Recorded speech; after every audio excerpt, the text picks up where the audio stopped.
Hello, ladies and gentlemen. Welcome to the show. We're discussing Naija last week, where we kind of talk about the event over the past week, and we get different people's perspectives. Toti Magum, now welcome. Yeah, good to Thank be you, here. bro. Yeah, so as um, in terms of politics, looks like nothing much really, made the news. There's a lot of gossip out there. There was talk about Buhari leaving the country for another medical evaluation, and I saw all these, these memes when they calculate on how much time he has spent abroad, for medical care. There's a lot of stuff going on, but apparently he didn't leave again. But I was just thinking that doesn't it send the wrong message if you're trying to fight corruption, you're trying to improve the country, but you don't trust the health system enough to stay and take care of yourself. Obviously, people have set precedents before, being presidents and governors going out for medical care. Hmm. What's your thought on that whole medical tourism by elected officials using taxpayers' money? Right, it's taxpayers' money. Yeah. What are your thoughts? Thought you don't look happy. Yeah, I'm resigned to the fate. It's unfortunate. Yes, Buhari is an old man. He's an octogenarian, if I'm not mistaken, official age for 80s. Uh, but and at when you're in that age bracket, you need a lot of medical attention more frequently than the average. But the frequency with which he does it is as if every single thing you have toothache, you have to go abroad. You have this. Most even people that have multiple illnesses, most doctors will not give you appointment if you are stable unless they are treating something actively. 3 to 6 months, most doctors will give you 6 months, or even if it's very stable, a year. It But depends it's now. like every 3 months you are coming out, you are coming out. You know, why I say I'm resigned, it's not going to change. So all these talk you are talking is just, uh, or you are just wasting your breath. Hmm. He has gotten a pattern of what he, is going to do.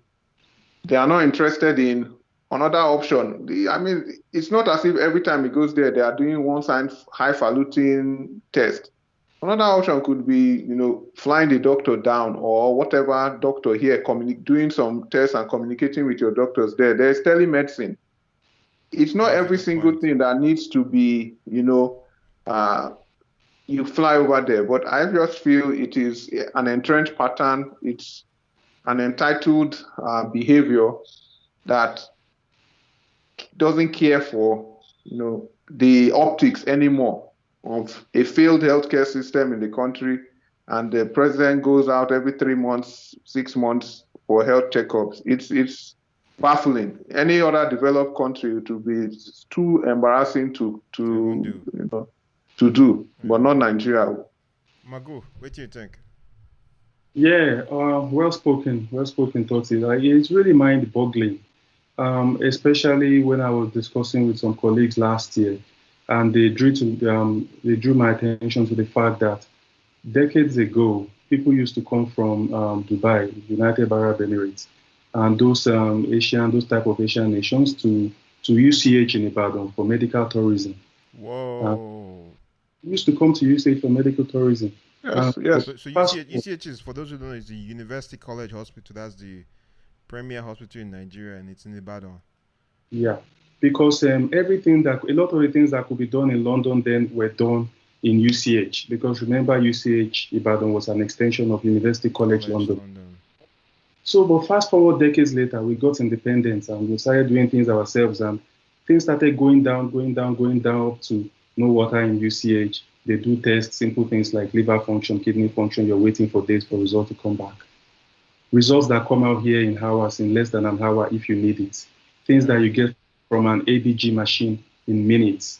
You can't do that. How many ICU how many life support machines do we have in our ICU department in University College Hospital Ibadan? How many? Hmm. So so one, you can't blame these leaders for traveling out because they don't want to die. So they know that what they have on ground cannot sustain them. So they have to travel out all the But time. But Magu, at this shouldn't that be the reason why they should fix it? Exactly. That is why they should fix it. But they can't fix it because if they earmark, say 10 million naira to do certain things, 9 million out of the 10 million naira is being used for kickbacks and it ends up in pockets. So nothing gets done eventually, sadly. So they keep traveling, So it's just so sad. It looks like a cycle that is well entrenched and is not going normalized now. So it's the common man that suffers. The common man that cannot go out to treat his acute kidney injury, to get whatever attention that they need for some kind of cancers or whatever it is, some kind of liver disease. Those are the people that suffer, or the person that can even travel but does not have access to taxpayers' money to fund the expensive treatment that they're going to, that they're going to be squeezed off in the UK or wherever they go to. They are the ones that suffer. So this is unfortunate until we begin to have visionary leaders in Nigeria, younger people who are not battling with these illnesses themselves and who really want to work. The type of energy that people and the type of energy and foresight that people like Nnamdi Azikiwe, people like Obafemi Awolowo, those type of, that type of energy, that type of inner strength. What do I say? I don't have the right word for this. Until we start to have those type of people in governance, things are. No, I feel you. As in, when going back to the what you talk about, it is deep because what you said reminded me. I was talking to one doctor who left Naija years ago, and this guy's a pediatrician, so he takes care of kids. And he was working in one of the top army hospitals or navy hospitals or military hospitals. I can't remember which one now. And he said that, he knew for a fact that money was being released from the whether navy or military or whatever it's on. Money was being released.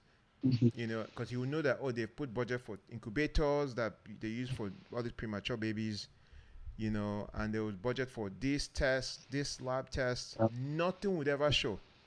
Now it got to a point they had to go and buy a device, a device that he can check the baby's lab work, because he ended up being a lab technician too.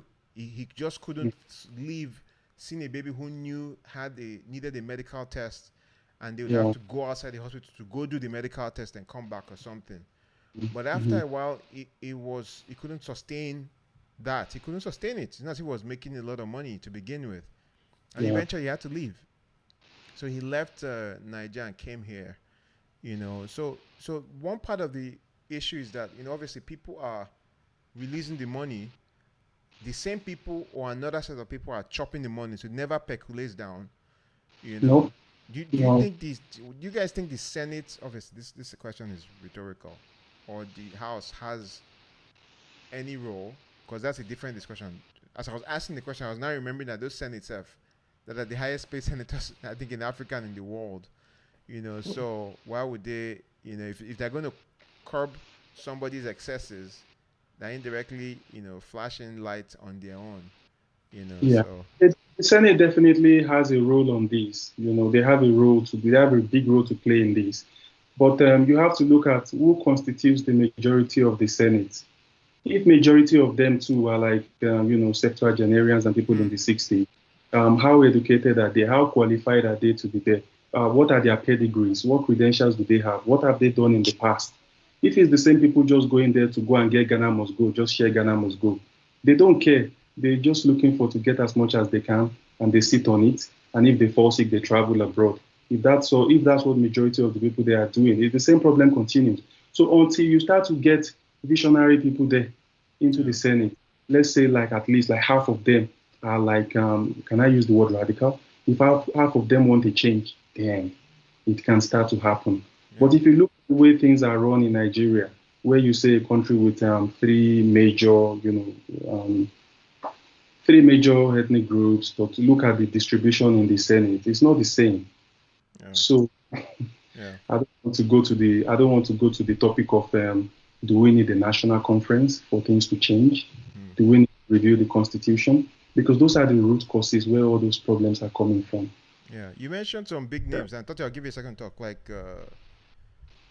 Nnamdi Azikiwe, Bafemi Awolowo, back in the 50s and 60s, that led, that even gave us what we have today. You can imagine if those people didn't build the UCH, and what would we be?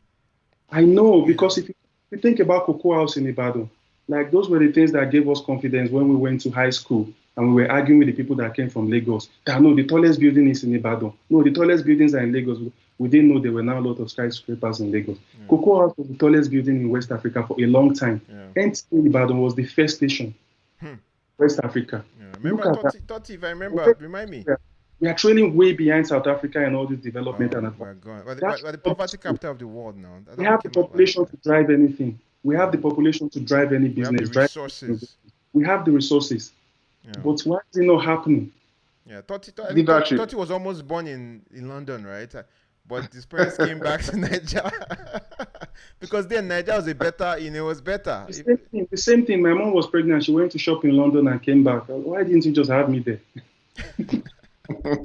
But segueing to the Toti, I don't know if you want to chime in, but it's a perfect segue into there was some approval by some major people approving Tinubu, as the next best thing since sliced bread. Toti, I see the look on your face. That's the way things are going. As in, it looks like they're setting the stage for him to kind of take over. So let's segue into what you guys think is likely going to happen. That's one question. Two, Tinubu didn't. If you remember, you might have forgotten, but Tinubu wasn't that bad in Lagos, right? Am I the one who has totally forgotten Tinubu's tenure as the governor of Lagos State? I remember he did some stuff. He was loved by the people. He became what's that nickname that they gave him? I can't remember. Jagaban of Bodilon.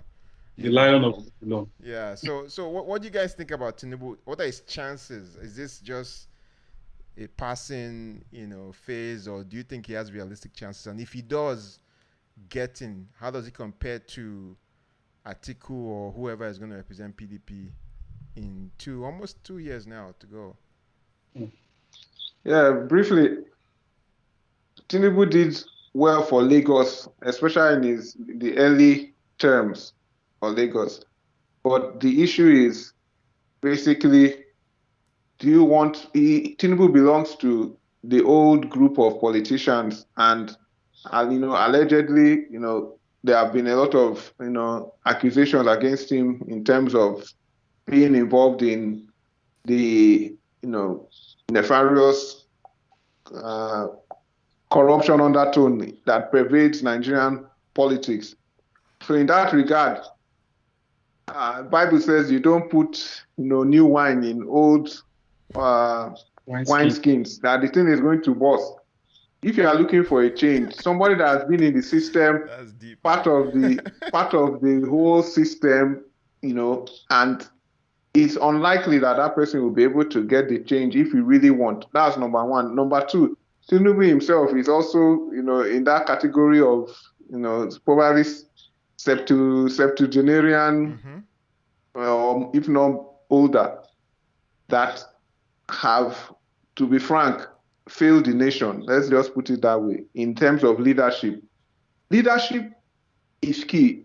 No doubt, Tinubu built on the leadership of other people, because I can remember Buba Mara in Lagos started that role of doing well, getting order, because Lagos was chaos. Governor, right? Yeah, military governor. Yeah. He was the first governor. I think Oyinlola was also a military governor at some point in Lagos way back. But when Lagos started to turn around, was more of Marwa. He started creating order because it was total chaos. Yes. And when Tinubu came and built upon that and started moving forward, started putting some order. Tinubu took over.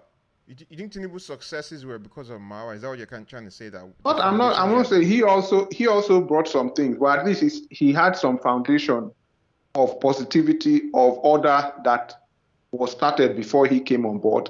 And then from there, he started building. And thankfully, the people that he put in place have continued that legacy and like that. But on the national stage, I cannot say his prowess or his abilities will be the same.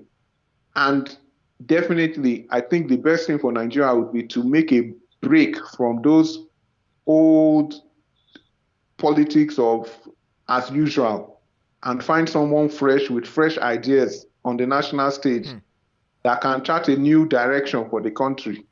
That, to me, is the best. If you are going to Tinubu, he has people that, that he is loyal to, that they are loyal to him, and they are all in the same group that has been putting us in this mess, basically. He was strongly backing Buhari and all whatnot, and, nobody can say that, the country has risen higher during the last, 6 years or so.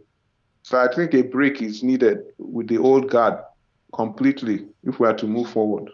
Okay, so Totti has Oyibo people, Yankee people call him. He has aspirational, I don't want to call it dreams. I definitely agree with you that's the solution, but practical, is that feasible? We saw how Showore and what's the other young guy, they tried to do. Yeah, they tried. I commend them. The last election, they didn't get anywhere close. Okay. So we can talk all we want, but reality on ground, is it possible for them? Magu, what are your thoughts on that? And how do you think Tinubu will compare to Atiku? Imagine if Atiku is the same person who represents, which he may be, in terms of, one, the election, if it comes, which of them or who amongst them will win if Atiku faced Tinubu in 2023? And two, after that, do you think Nigeria would be relatively better under? What are your thoughts? So, this question you are asking, I think we should not just be saying that. I think before we even get to this, we should be saying, what are the chances for Nigeria to continue as one nation after the Buhari regime? Because so you know what 2020 is what they call that yield point, or there's a lot of agitation. Point. There's a lot of agitation. The Igbos have never given up on their request for Biafra. The Yorubas seem to have woken up out of nowhere, asking for Odua nation, and they are really kicking out at it. And you can see the reason why. There's a lot of attacks, incessant attacks, arson, fire-raising villages, killing people, and they claim Fulanis. They say they are not Fulanis, they're bandits, wherever. So a lot of crisis on ground, to even deal with first. And the reason why I say will Nigeria even continue to stand as one nation is, okay, now you are asking the question, how will Tinubu stand against someone like Atiku? Now, you know what drives everything in Nigeria is money. So who has more money? That's a big question. Who has more money to share? We know Tinubu has a lot of money from Lagos State, from Alpha Beta. We also know Atiku has a lot of money from being vice president for 8 years, privatization of almost everything. Yeah. But Tinubu, you can also make the case is still in line with the present government of the day. So, right, so that the money stream from either from Lagos or Abuja is probably still coming in. Well, I don't think you know what happened in the last PDP convention. I heard the last PDP convention, the moment they announced Port Harcourt as where they're going to do the meeting, all the hotel rooms got wiped out by Atiku's boys. So people like this other guy, Bukola Saraki, they could not get anywhere to even host their delegates. Do you know the meaning of that? So money was just flying everywhere. So in terms of money, I think both of them will compete equally, almost equally. In terms of political stamina, I probably think Atiku has an edge. Because Atiku is a northern. The northern states are more than the southern states combined. Atiku has also been in this game for a very long time. To me, Atiku seems to have a more national character than Tinubu. But Tinubu has the power of incumbency, so to speak. Does he really have the power of incumbency? Do you think so? I'm not sure he's so strong with Buhari, although it's not Buhari that would matter. It's the APC chieftains that matter. But I don't think he's that strong with Buhari anymore. Yeah, is he so strong with them? So let's look at this. Let's say in the possibility that Tinubu emerges as the APC candidate, and Atiku emerges as the PDP candidate, and Atiku ends up winning the election. How does this spell for the rest of the country? Like, they're going to look at it as another northern president. They're not going to look at it as a one. So the agitation even continues. So let me take a step back. So is that your prediction? One, and two, I thought we'll give you a chance to talk. Make me and my go finish this one. Is that a prediction? And two, does PDP have any southern candidate that's, viable? I don't know. It's just because of the way Nigeria is. Agreed. You talked about people like Feladro, Toye, Showore, and all those things, all those guys not being given any chance, unfortunately. But if you want to be very objective too, which is quite sad to say this, but those guys have not held any political offices in the past. They've not held any elective offices. So it's going to be hard for them to convince anybody. But we have people like Donald Duke. They can give him a chance. Like, look at other countries. You don't have to be a heavyweight, big wheat. Mayors in the U.S. Mayor on the debate stage. That's experience. It may not be national experience, but exactly. Some leadership experience. Yeah, once you've been a governor in the U.S., you've been a governor before, you can start eyeing the presidency. So why can't people like Donald Duke try it in Nigeria? Why wouldn't they give it to them? Because of all this same geopolitical zone distribution. He's not a northerner, he's not a core south guy, he's not Yoruba, he's not Igbo. Until we get beyond all these things. So which brings me back to the question, is Nigeria going to continue to stand? We need to answer this question before we know the way forward. I think we need to dedicate a whole different segment or day for that because that question is like a 30-minute question. But Toti, you never talk. You don't give up hope. Who do you think the APC, PDP?